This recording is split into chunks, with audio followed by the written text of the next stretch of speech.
impulse? Nope. No. Impulse is a change in momentum. So no matter what you drop it on, it's going to be the same start to finish momentum. So the impulse will stay the same. Now, we're going to be looking at increases in momentum. For you guys that play sports, how many of your coaches have told you to follow through? When you're hitting something, when you're throwing something? So that follow through is normally when you have something and they tell you to keep going, even after it leaves your hand. When you do that, you're applying a force over a longer period of time. So you have the same impulse, but you're extending the time on it. So it's feeling that force for longer, and it's going to make the momentum change even bigger. So golfers and baseball players all do that. So thinking of that follow through is moving that object for as long as possible. What variable does following through increase in our impulse equation? You can raise your hand and tell me. Mario? Time. So why would it be time? Because you're adding more time to what you're doing. You're more time. I don't know if it's like, if it was f times 1, then it would be f. But if it's whatever number f is times a bigger number, you're able to the bigger impulse, therefore getting to a bigger momentum. So you were correct. When you follow through, you increase the time. So you're applying the same force, the same throw for longer. So when it leaves your hand, it has a greater velocity and greater momentum. So I want you guys to think about a golf ball. You guys have all seen one, played with one before. I'd like you guys to raise your hand and let me know if you think that it changes shape when it gets hit. So does a golf ball change its shape when it gets hit? Yes. So how many of you think it doesn't change its shape when it gets hit? So why would it change its shape? Can someone give me an answer? Because the pressure you apply onto it creates an impact on it. Okay. So when you apply pressure or a force to it, it creates an impact. So we're going to take a look at a video right now to see what happens. This is going to be a golf ball hitting a steel wall.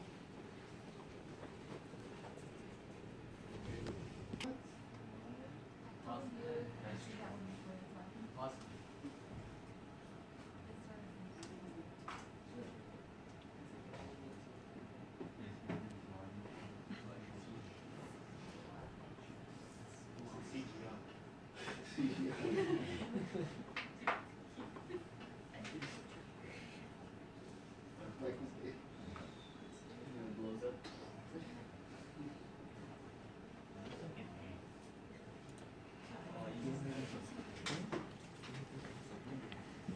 Okay.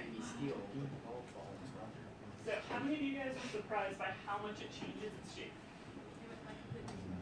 I know when I first saw that, I was ridiculously surprised.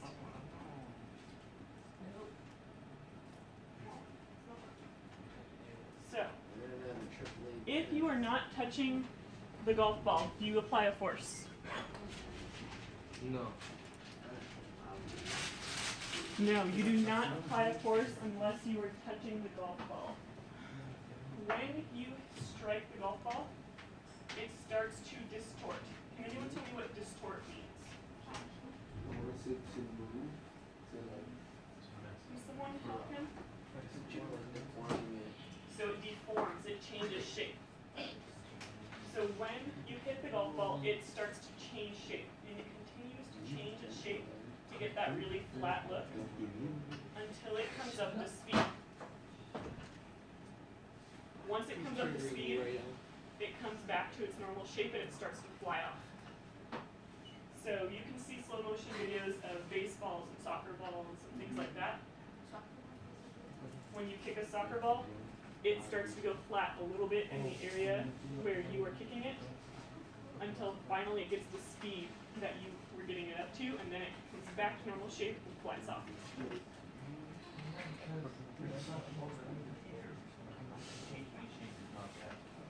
So that was all increasing momentum. Now we're going to talk about decreasing it, starting off with something and ending up with a lower one, kind of like hitting a wall. If you guys were out of control in a car, how many of you guys would want to hit a haystack? Who wouldn't? How many of you guys would want to hit a wall? Which one are you going to feel more of a force at if you hit the haystack or the wall? You're going to feel a greater force if you hit the wall. And we can use physics to explain it.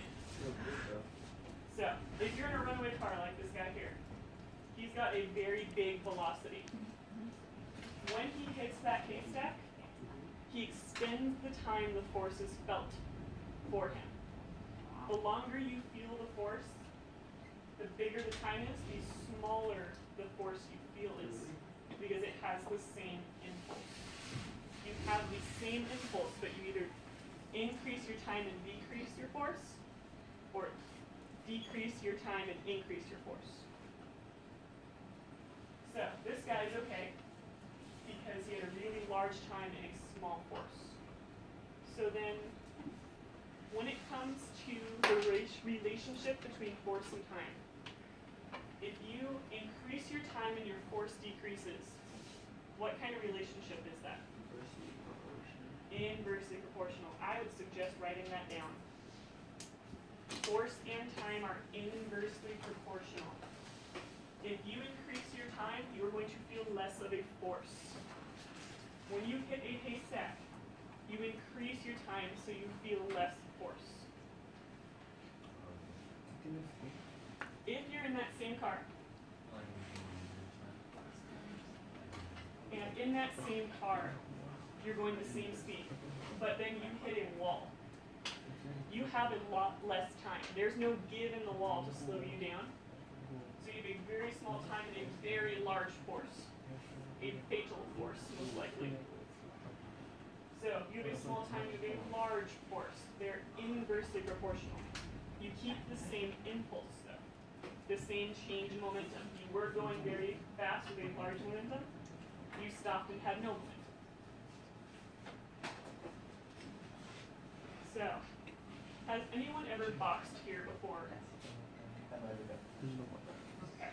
Has anyone ever heard of the phrase rolling with the punches? That is a very valid thing to know about. If you are this man, and someone tries to punch you and you move back, you roll with it, you're going to extend the time you feel that force. So the force is going to be less because the time is greater. You increase your time, you decrease the force felt. This guy can probably get hit a couple more times if he continues to do that. On the other hand, if you decide to move in toward the punch, you decrease the time that you feel that force. Your time is very small, and your force is huge, and you will probably be knocked out. You don't want to go into a punch. How many of you guys have been to a circus or an acrobat show and seen that net that they have under the lines? So this is a picture with that net and in there. That's just the wind. Yeah. It's better to be in here. So let's get back up here. We only have about 2 more slides, and I'll let you guys do your worksheets. So, that net down there, if you fall into it, what happens to the guy? Does he move up and down or just stay there? Move up and down. He moves up and down, so he gets pushed down, he comes back up, he increases the time that his force is felt. So if he increases the time, he feels a smaller force. What happens if that was steel cables instead? Would that give at all?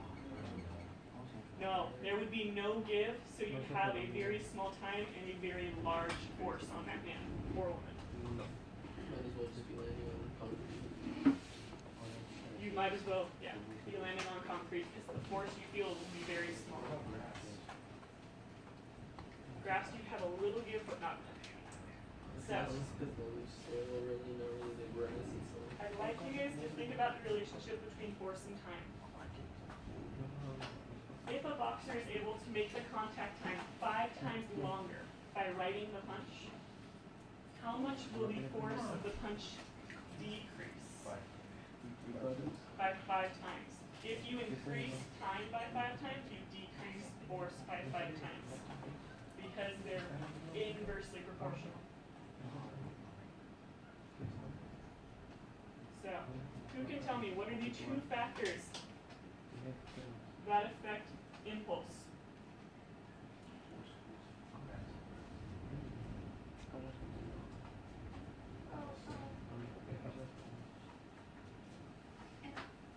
Oh, force and time. Force and time.